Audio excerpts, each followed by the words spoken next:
And with time constraints, it was kind of unrealistic for me to learn how to program in a matter of 8 weeks or 10 weeks or Oh, whatever. come on. But I have faith in you. well, and I've got a basic understanding, but not the understanding that Carissa and Emily do. And so I, it was good for me because it required me to learn how to do other things. So I messed around with building logos and working on our project charter and different things like that, and working on different organization structures. So it was good for me because I couldn't just program. Like I couldn't just sit and I was required to kind of get out my comfort zone a little bit, and it required me to have constant communication with Carissa, who was kind of the project lead, and what can I do? What can I help? What's next? Because I had to be able to, I wanted to be productive, but I programming wasn't necessarily, and coding wasn't necessarily my skill set. So, anyways, I feel like that was also a good building block for me. Is I learned that in future groups and future projects in groups, I've looking for ways to help is going to require getting out of your comfort zone. And I think that was good for me to recognize that, even if I have a specific skill set, even if I had programming background or coding background, I think it's more productive to find other ways to help the team. So, anyways, those two I feel like I did really well with this semester. The leadership thing, and we talked about this in our last meeting,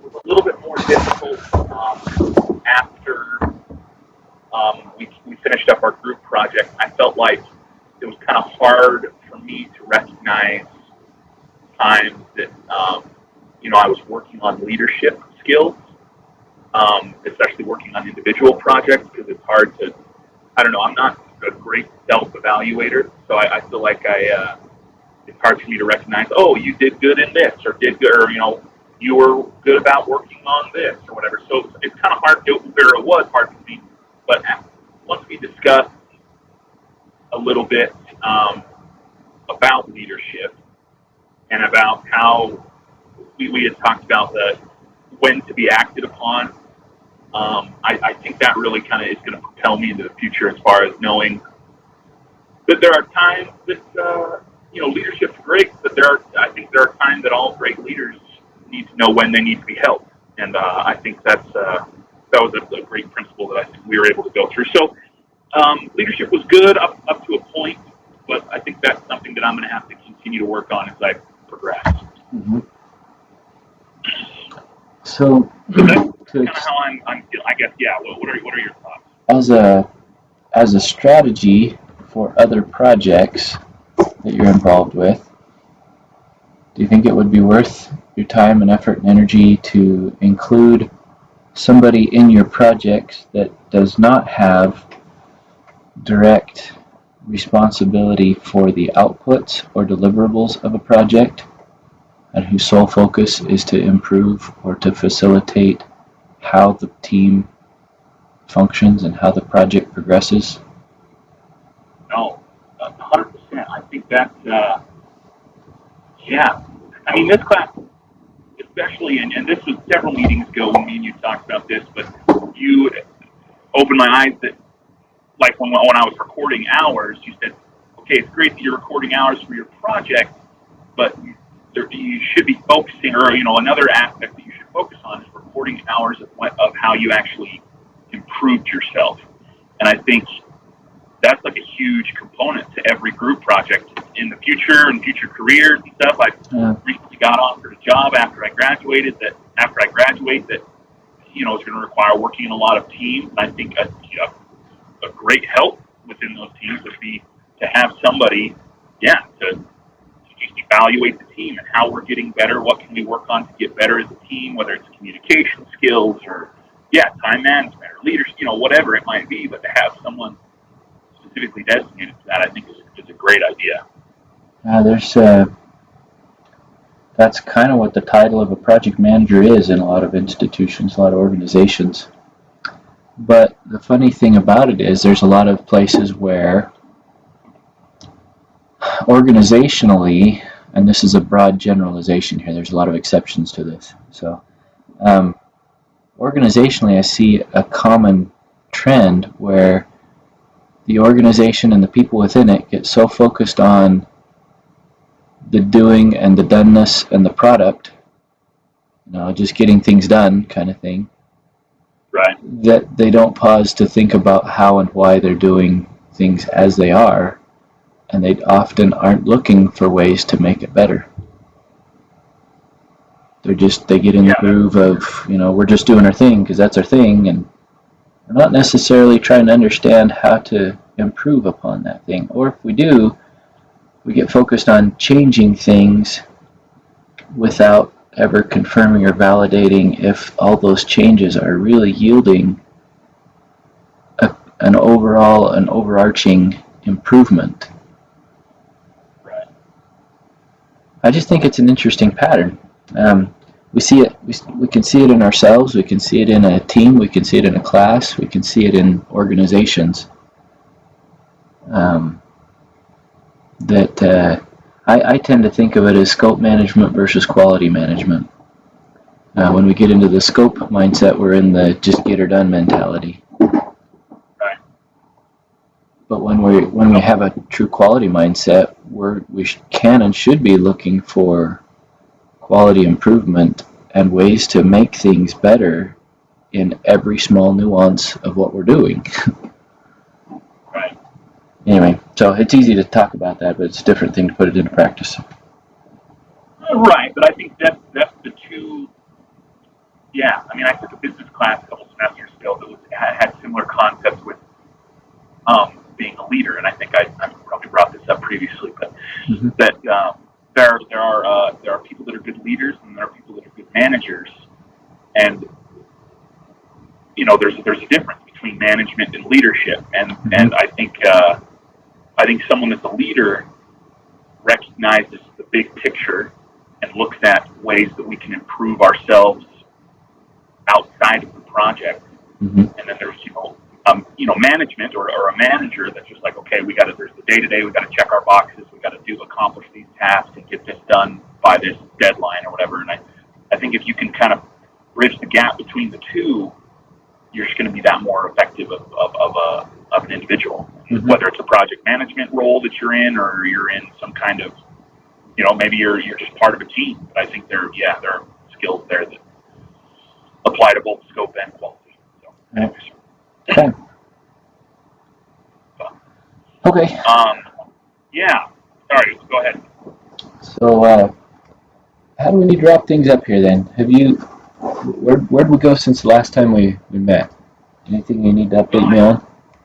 Yeah, I think the only thing now is just grades, I guess. Okay. And I guess what your format is for that. I don't know how you would like to do that. But yeah, I guess just iron that out so that I guess you can input a grade. So you've given me a self-assessment via email, right? Yeah.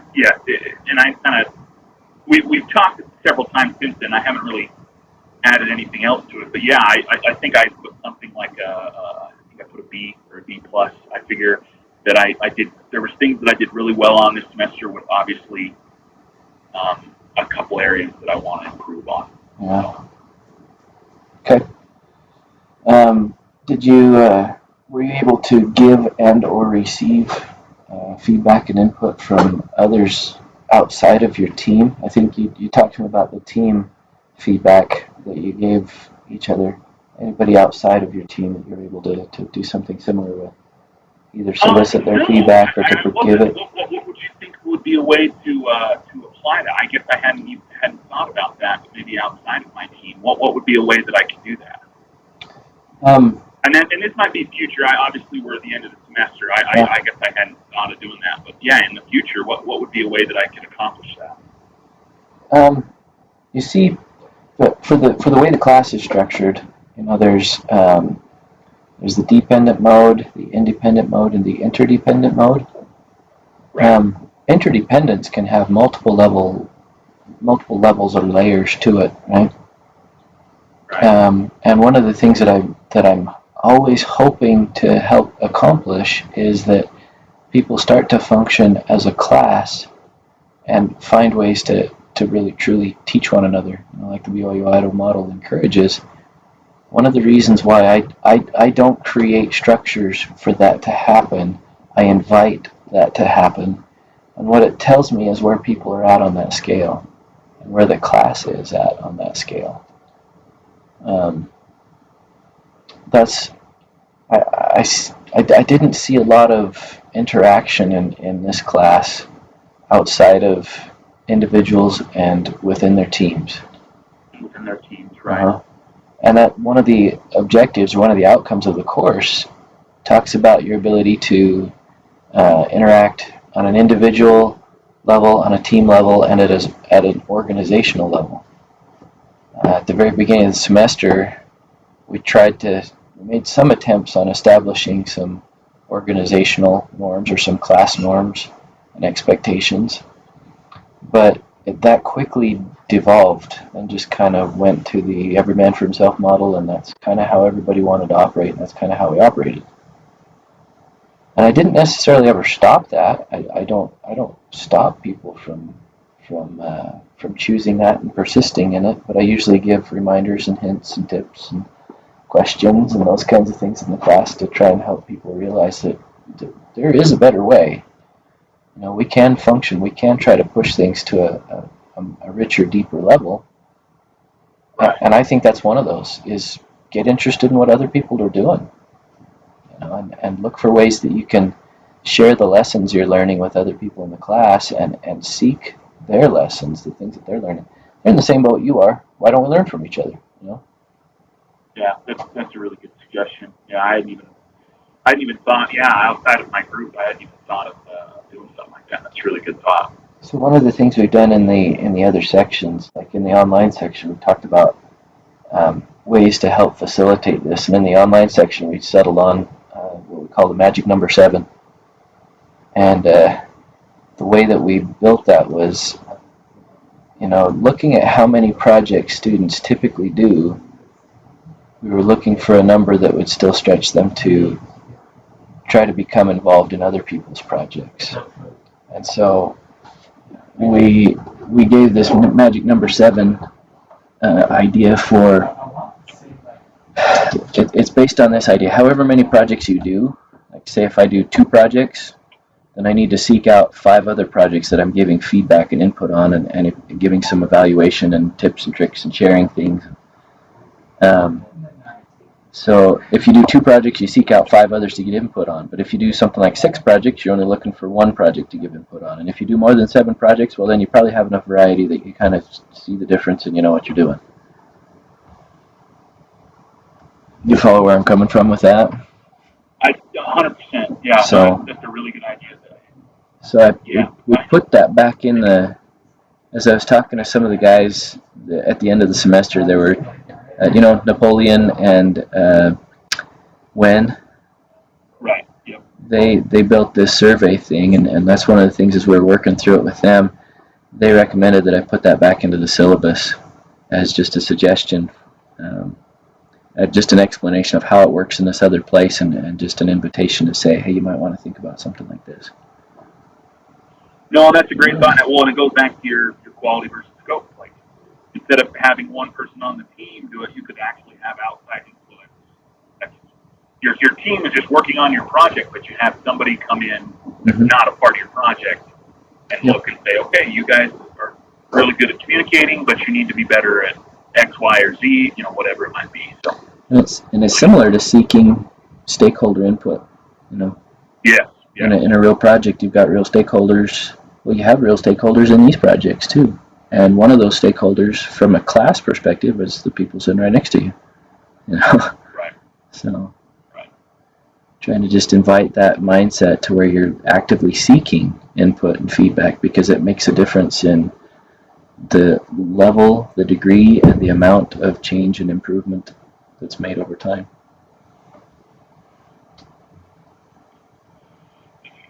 That's really good, and that's something I'm going to have to work on. I definitely didn't accomplish that this semester, so that's something in future projects I'm going to have to work on. So. And from a quality perspective, it gives you the ability to start to cross-check your evaluation. Self-evaluation is a good tool, but we have to be careful with it because the human animal is really good at rationalization. And in convincing ourselves that we're, and on the other, it's we can be biased on either end of the coin. Some people are biased on the end where they're always putting themselves down and, oh, I just, whatever I did, it wasn't good enough.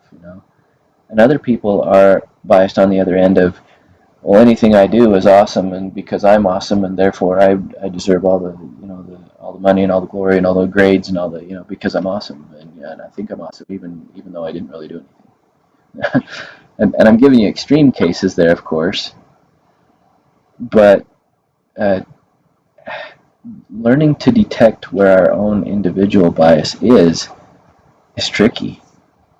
But I find that, as you seek out cross-validation and ways to get other people's viewpoints and look for where your biases might be and look at where their biases might be as they give you feedback. It takes a lot of churn and cross-check. It takes a lot of collecting that input and evaluating it next to each other before we can start to see things as they really are.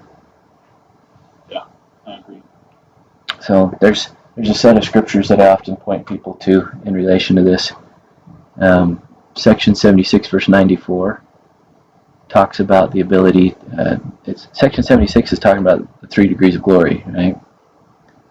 Right. And one of the statements in there is it's describing those in the celestial kingdom. It says, "These are they that see as they are seen and know as they are known." And I think there's a couple of layers or levels to that, to getting to that level where we can really see as we're seen, know as we're known. But almost in almost all cases, it invites and requires us to be actively looking for ways to get outside of our own thinking to see where we're at. Right. Whether it's calling upon our Father in heaven and saying, "How do you see me?" Or whether it's talking to our spouse and saying, "How do you see me?" Or talking to our employers and saying, "How do you see me?" A lot of that, we need perspective beyond our own to get to that level. But it's a characteristic, and I think it's a distinguishing characteristic of those that qualify for the celestial kingdom. Yeah, that's really, really good. Remind me what section that is? It's section 76, verse 94.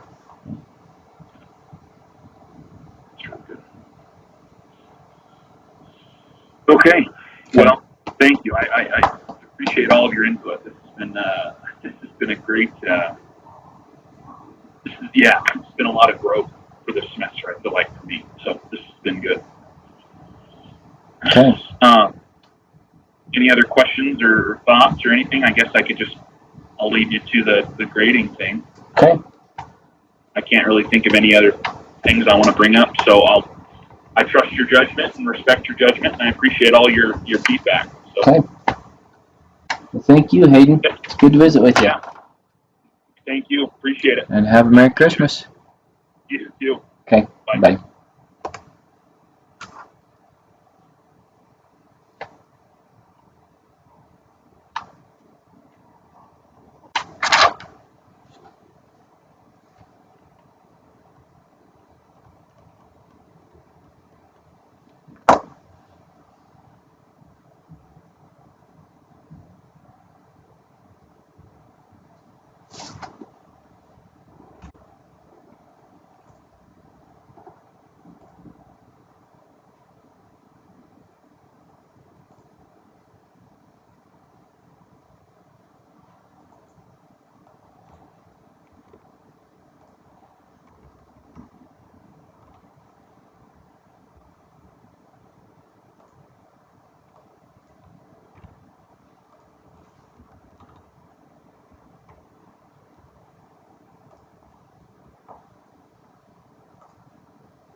Did you get the students here? There's Conrad Kramer. Just walk down there.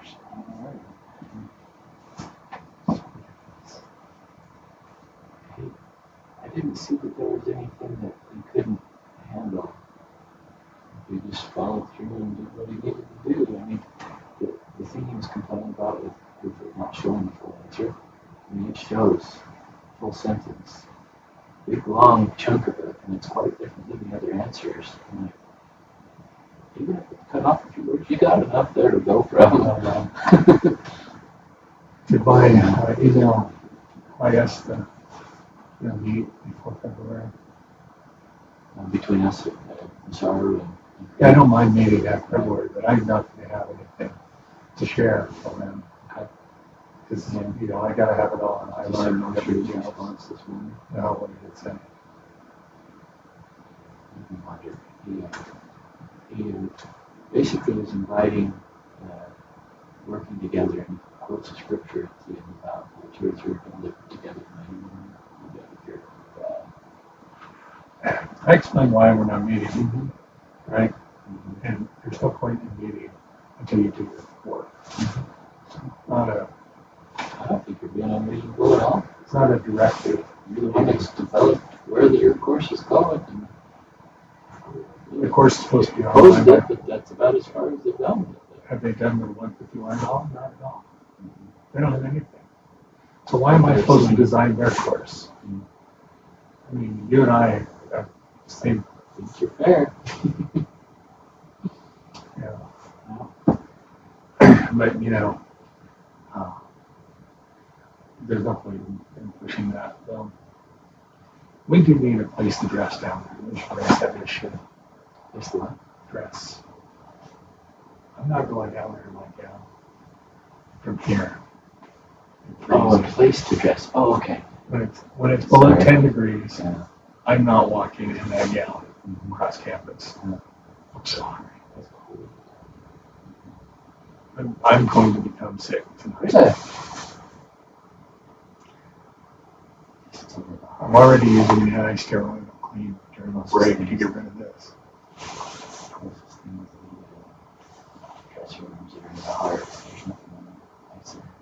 No, I don't have to go down and use my faculty locker down there. Great.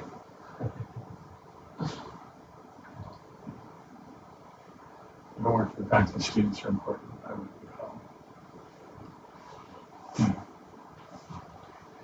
students are developed. So this is Mary Ann Joseph Conrad Kramer. Yeah, I'm pretty sure now where it is. I'm pretty sure he's one of the ones who was trying to use copy material for which is probably why he's not here.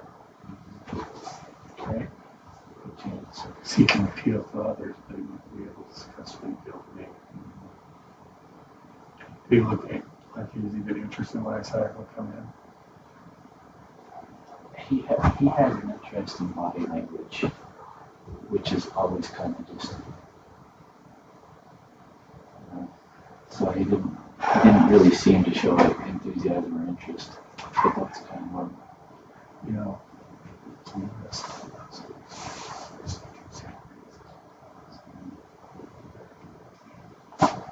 Yeah, he's pretty competent with that.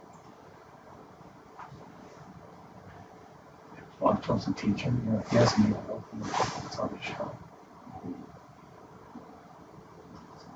He's teaching 352. He doesn't know except for what was in the class. He doesn't teach, he's one of these people that's what atmosphere in person. John's excited, he's coming out, he's moving out. I gotta go talk to him. But he's not coming to TA next time because it's too much work. I just think it's funny. We make him get a degree when his knowledge is superior to most people's degrees. It really begs the question what the MAGA degree is. And if I measure, Joseph went through the program when it was very rigorous, almost like the CSC program. His CFT degree is certainly more valuable than the degree today.